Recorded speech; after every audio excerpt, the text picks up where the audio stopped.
Hello friends, I'm Rosa. Welcome to the channel. So we're continuing talking about books today and I'm very excited. I did a video like this a while ago, I think, so I'm not including any of the books in that video in today's video though, but I felt like I would kind of do like an updated version of the video. The video in question is books that are good for when you're in a reading slump or books to help you out of a reading slump. So these are books that I have read throughout the last however many months it's been since I did that video. Books that are a little bit on the shorter side or that are fast-paced. Some of them are for very specific situations or like if you're in a very specific kind of mood. So I'm gonna do my best to explain, and then we're gonna talk about plots, genres of course, and all of that. They will all be linked to in the description box down below if you want to check them out. But enough talk. Or we're still gonna talk, but enough intro, let's get started. So I have like 9 physical books and then one that I don't have as a physical copy, but hopefully will one day. We're starting out with The Very Secret Society of Irregular Witches by Sango Mandana, or Mandana. I don't know how to pronounce names, it's a thing. This is an adult contemporary fantasy with a romance plot, a slow burn between two people that are kind of hesitant in getting to know each other, especially one of them, and it's a grumpy sunshine. It's very cute. It's a bit on the shorter side as well. There's not a whole lot of text on every page, and it is only 318 pages with acknowledgements, I think, as well. So it's a bit of a shorter one. This also has found family vibes, so if you like humorous comedic children in your books as well, this covers that. In this book, we follow a witch who lives in I think she lives in London at the time, who's a part of a secret society of witches, and one of the rules in the society is that they can't talk about being witches. Like, people are not supposed to know that they exist. So our girl is hiding her abilities, but she has a YouTube channel, or the equivalent of a YouTube channel, where she posts different witchy stuff, but in a showy kind of way, so people don't believe that she's a witch, but they're still kind of like, is she a witch? And then one day she gets a message from someone asking if she can come to this house in the middle of nowhere and take care of and teach these 3 children how to be a witch. And so our girl has been alone for the longest time because it's very hard, for example, to find a partner when you're not supposed to tell them exactly who you are. Like, it's a very big part to keep a secret, you know? So she's been alone and she sees this as an opportunity to get a little bit closer to other people. Plus it's about time that she moves as well, because she has to stay on the move basically. She can't stay in one place for too long. And so she goes there, and when she gets there, the children are cute, although one of them is a little bit hesitant. The adults are nice, although one of them is a little bit hesitant. And they have some secrets as well. There's some stuff going on. And it's very cute. It's like a warm and fussy, perfect fall read as well, I want to say. I think there's actually mention of Halloween, or at least like fall time. I think it takes place in November.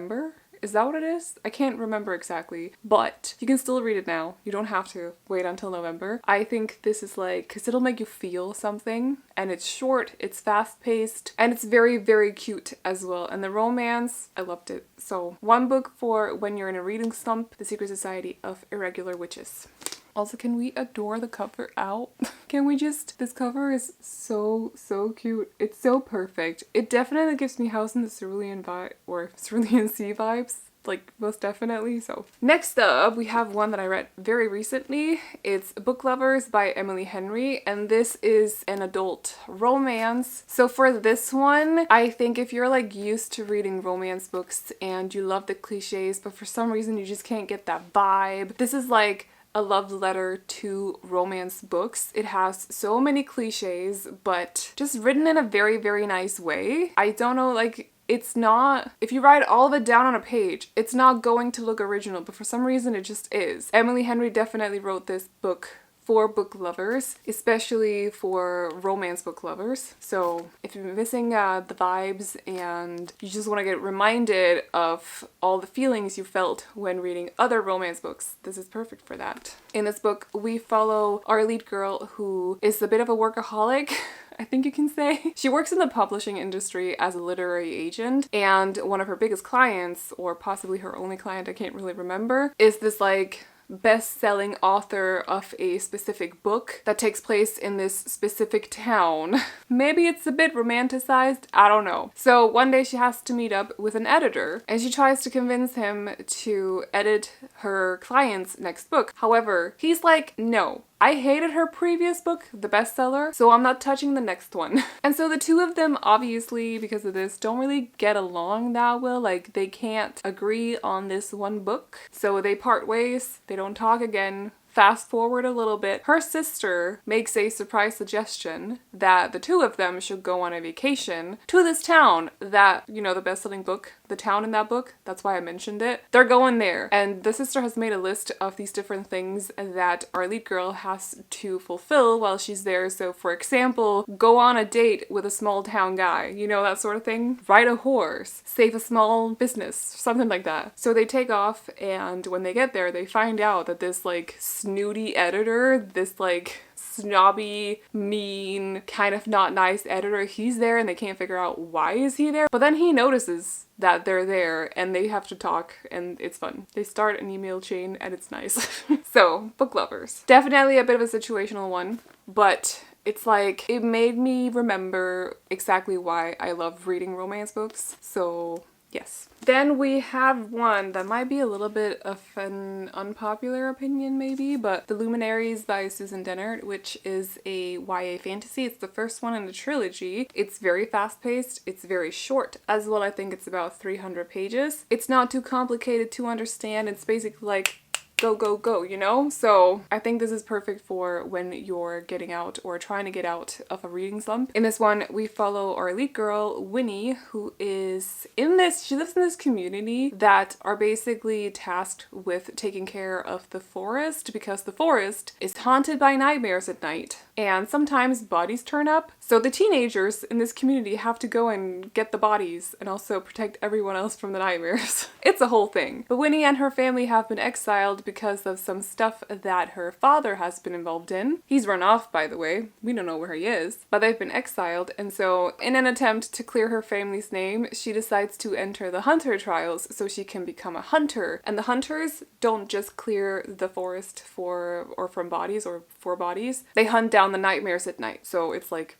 badassery. But she gets through her first trial and figures out that it's not actually as easy as she thought it might be. She knows that she's completely unprepared, so she decides to contact her old friend whose name is Jay so he can train her because he, you know, is like an up-and-coming star hunter, if you will. And so there might be some feelings, there might be some trials, there might be a lot of training, but it's fast-paced, it's a little bit mysterious as well. I would say it has horror vibes sometimes. It's not horror, but just a little bit like spooky vibes sometimes. And this one also has like very gorgeous illustrations, which is nice because, oh, I can't show you that one because that's a spoiler. But this is a were creature, so that's cool. So yeah, if you're looking for YA fantasy that's fast-paced with a likable lead girl, I got you covered with The Luminaries. This next one is kind of a funny sort of mix of genres. So it's Finlay Donovan is Killing It by El Cosimano. And I loved this. Like, if I had been home at the time, I would have sat on the couch and read it in one sitting, I think.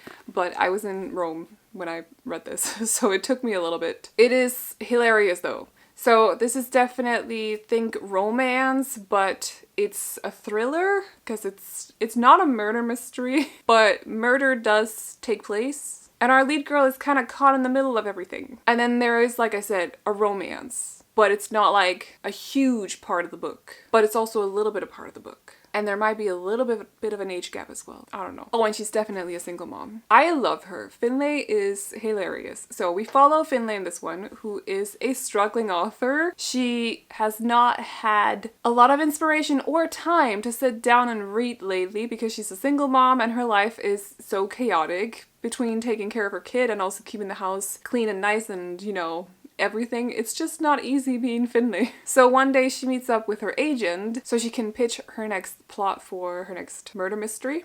because that's what she writes, of course it is. And as she's pitching it, talking about murder, another woman at this restaurant or cafe that they're at notices and overhears what they're saying, and she jumps to the conclusion that Finlay is definitely not an author, but is in fact a hit woman. So she wants to hire Finlay to kill her husband, and basically doesn't take no for an answer. So Finlay is caught in the middle of this situation, but also there's a lot of money involved, and like is also having a little bit of a hard time just going back to the wife and saying, hey, take your money back, I'm not a hit woman. What the heck? So it's a whole situation. And this is the first one in a series as well. I have a sequel, I think. Maybe even the third book, if it's out at least. I can't recall, but it's so good. So funny, hilarious, it'll have you laughing so much. There's a little bit of a romance as well, like I mentioned, so if you're into that without it being like overpowering for the rest of the plot, this has it as well. There's a badass friend too, who's like all in. She's truly the cheerleader friend, like that kind of friend. Will support Finlay in anything. So, or is she like, she's not necessarily a friend, she's like a housemate or something. I don't know, like a house help thing, housekeeper. I don't know what the right term for that is. She helps with the house. I don't know. Anyway, so this is hilarious. Would highly recommend. I don't only have YA fantasy on this list, I also have one adult fantasy, one new adult. Yes. But we are talking about another YA one. This is Cemetery Boys by Aiden Thomas, which is a YA fantasy set in our world, and it is very heavy on the romance and also super paranormal. So in this book, we follow Yadriel, who is a brujo, which means that he's a male witch. The problem isn't that he's transgender, just want to say. But his family is kind of like, you are a bruja, because he's transgender. But he's like, no, I'm a man, a guy, a boy. He's a teenager, I don't know what term to use. So I am in fact a brujo. And he decides that he wants to prove this to his family so that he can finally be accepted as a brujo. So after one night, one of his cousins called Miguel goes missing. And Yadriel kind of is both super sad about this, just want to say, but also sees this as an opportunity to prove that his powers are actually brujo powers instead of bruja powers, because they're different. Bruja have like healing powers, whereas the brujo can commune with spirits, basically, like summon them and help them and talk to them. And so they decide to summon Miguel so that they can help him pass over. Things go a little wrong and they end up summoning another spirit whose name is Julian. And Julian has gone to the same school as Yadriel did, or does, I don't know. He's known as a bit of a troublemaker, a bit of a badass, you know, that sort of, wears a leather jacket, has a shaved head, and just hangs with the wrong crowd, if you will. And he's also very stubborn. So when Yadriel is like, listen, I might have summoned the wrong spirit, I'm looking for my cousin, could you go back? Julian is like, no, I'm not going back. I'm not passing over. We need to solve my stuff before I do. And so the two of them set out to solve Julian's unsolved issues, or however you put that. And as they're doing that, the two of them are also growing really, really close. But they don't have forever, because Julian is a spirit and he can't stay for, I almost said the rest of his life. His life is over, so he can't stay, just to put it bluntly. So this is very like heart-feely, very touching, not touchy. It's very cute as well, and not just because of the romance, but also with Yadriel and his family, the whole situation there with acceptance as well. There's a lot of good points in there, a lot of important talk, I think. So, and also it's super fast-paced. It's fun at times. They have very good chemistry. I love the characters. They're all very fun, and it's also on the shorter side. So you will fly through this, I promise. It's like 30 pages. 330, but like there's barely any text per page. So you will fly through this and you'll love it. I feel like this next one is a little bit of a cliche that I'm including it, but I feel like my hair is also going messier and messier throughout this video. Let's just ignore it. It's fine. It's doing its thing today. I don't know. But I'm including The Cruel Prince by Holly Black in this video because I flew through this like in a day. I basically read it in one sitting, and I'm sure that if I do that, you can do it too, because this is fast-paced, it's fun, it's mysterious a little bit, like our lead girl is definitely getting in some trouble. There's some tension there. If you don't like bully romances though, stay out of this one, because even I So I don't want to say even but I had a little bit of a hard time, at least in one of the situations, that he wasn't necessarily directly included in, but I was still like, I had to put it down and like take a breather because they were very mean. If you don't know what the plot is, we follow Jude, who is a human living in fairy, and that is not easy because fairies do not like humans. They kind of see themselves as above humans. So Jude and her twin sister are, or especially Jude, targeted for a lot of bullying. Very harsh bullying. Especially by this one group that is led by a guy called Carden, who happens to be the youngest son of the High King of Fairy. So he's a prince, the youngest one. But while Jude's sister tries to just conform to everything and fit in, Jude is like, nope, I'm gonna be myself. If they won't accept me, I'll just be worse than them. And then she's contacted by one of the other brothers of Carden, who wants her help with something because there's some stuff going on in the royal family that I can't really actually remember, but I think that's for the best because I think it's a part of the surprise. So, but there's some stuff going on there and he needs her to help him spy on people, and stuff goes wrong, very wrong. And it's a whole thing. It's a lot of fun, but also the bullying at times can be a little bit harsh. Just keep that in mind. Like, if you've been subjected to stuff in your past, you might have to take a breather at times, just saying. I really wanted to read it, so I just kept going, but it's not even that it's that bad. I think I'm just very sensitive to it. So anyway.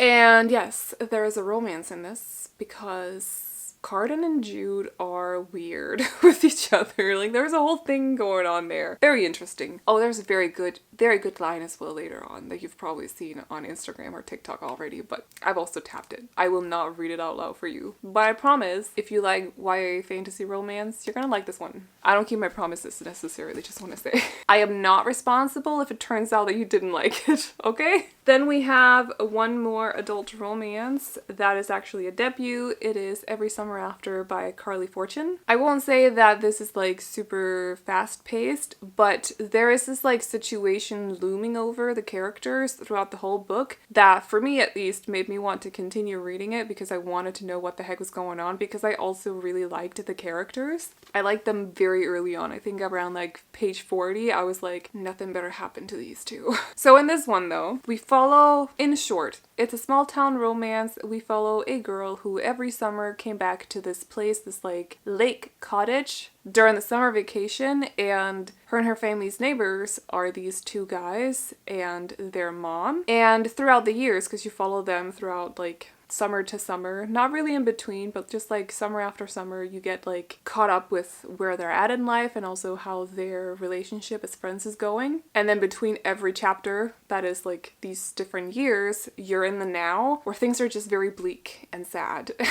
And like, you're just like, what the heck is going on? Like, what happened? So it's about getting to know these characters and their story throughout the years, and also this very tragic thing that's happened in the now, and also what the heck happened with them around this specific year as well. And you're just gonna like the characters and seeing their relationship evolve throughout the years. I really enjoyed that. I want more of this. Like, I want more of this. I'm not a friends to lovers kind of reader. Like, I want enemies to lovers, or insult each other to lovers, or at least like heavily dislike each other to lovers. These are just friends. But I ate this up. I also read this during a readathon, but I think I read it so quickly and I just felt stuff. Like, I think I teared up at some point as well. And I was like, you know when your stomach goes into knots because you're just like, oh no. This made me feel that too. So I'm just saying, it's gonna make you want to continue reading because what the heck happened during this year? Why are they so sad?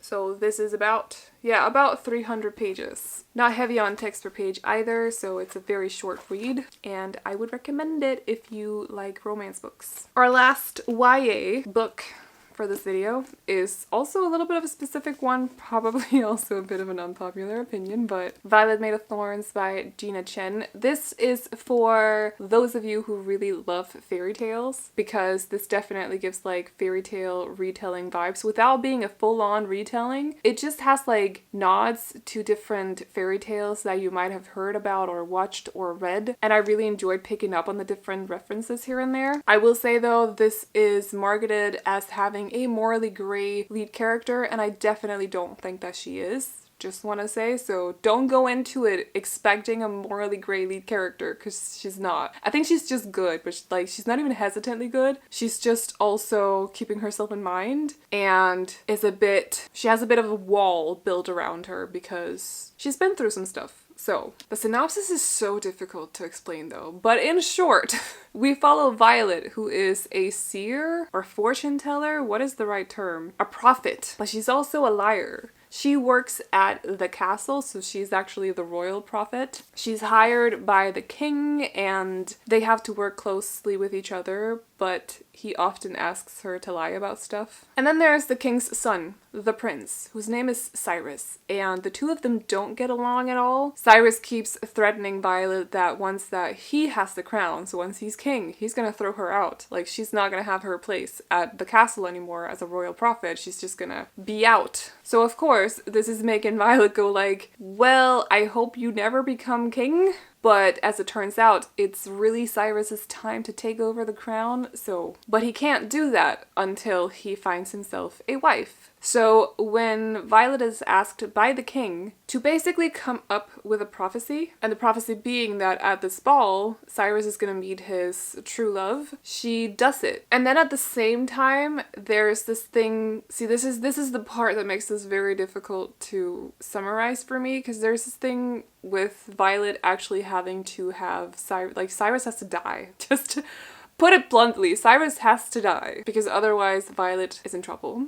That's all I'm gonna say. But, yes, that's where I'm gonna leave it. There's a whole thing going on. I think this is actually the first in a series. It's also slightly steamy for a YA, just want to say. Like, there's definitely, I remember one scene where I was like, okay, that's a bit much for a YA scene, like, what the heck? But that's a thing. So, or for a YA book, I should say. So, just want to say, sorry for being very bad at summarizing this book, but it's always been very hard for me. I don't really know why. It's because there's like two plots at the same time, and the whole prophecy thing is so confusing to summarize. It makes sense when you read it, just want to say. And then we have the adult fantasy that I think would get you, or at least help get you out of a reading slump. It's A Dowry of Blood by S.T. Gibson. This is adult fantasy with romance, but I have a hard time calling it a romance because it revolves around abuse, so a very abusive relationship. It is a retelling of King Dracula and his wives, and we actually follow his first wife, whose name is Magdalena. No, that's the second one, Constanta. So we follow Constanta throughout the years because she's telling the story. She's basically writing this book in like a letter format. So it's in first person, but she's addressing you. She never mentions Dracula's name throughout the whole thing, which I thought was pretty funny actually. Very interesting. It's very lyrical, and it is so heartbreaking throughout these different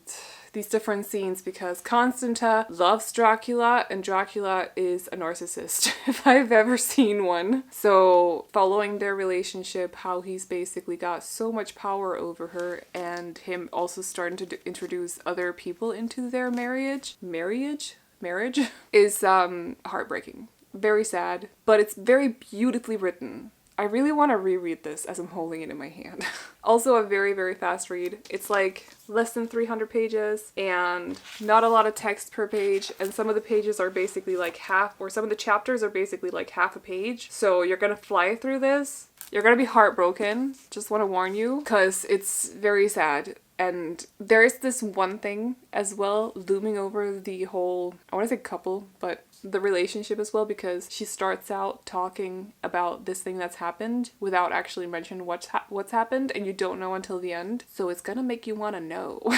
But definitely would recommend this. It's a very fast read. It'll make you feel something, and beautifully written. So just very heart-wrenching, just want to say. And that means we're at the last book, which again is a bit of a specific one because we are talking about The Serpent and the Wings of Night by Carissa Broadbent. It's a bit on the longer side because I think it's like 500 plus pages, somewhere between 500 and 550. I think maybe in the 400s. Can't fully remember, but it's around that amount of pages. But I promise, that if you are into Sarah J. Maas, Jennifer L. Armentrout, you know, that kind of thing, like fantasy romance with a slow burn and then some steam and of course action as well, you are going to love this one. So if you are in a bit of a reading slump because you have been looking for something to fill up that gap now that you've read ACOTAR, you're gonna love The Serpent and the Wings of Night, I promise. In it we follow our lead girl, whose name is Araya. She's basically one of my new favorite lead characters. Just want to say I love her so much. But we follow Araya, who is the only human living amongst vampires. There's a lot of vampires in this book, and like different tribes of vampires. They're not all the same, which is pretty cool. But she's the only human living among vampires, which is of course a very dangerous position to be in. Even if she is kind of the adopted daughter of the king of the vampires, she is still threatened on a daily basis essentially. So for her to basically overcome this and not feel like she's in danger all the time, she decides to enter this tournament that is called the Kajari, something like that. Because the winner of this tournament will end up with some powers, and that means she can finally defend herself against all these threats. Like, she won't be the prey anymore. But she'll also have to compete with basically, I don't know how many other vampires, but a lot. Or not other vampires. She'll have to compete with a lot of vampires. And while Araya usually would tend to just stick to herself, she can't help but feel a little bit drawn to this one guy that she meets during the Kajari, who's also partaking in it, who also promises her to help her.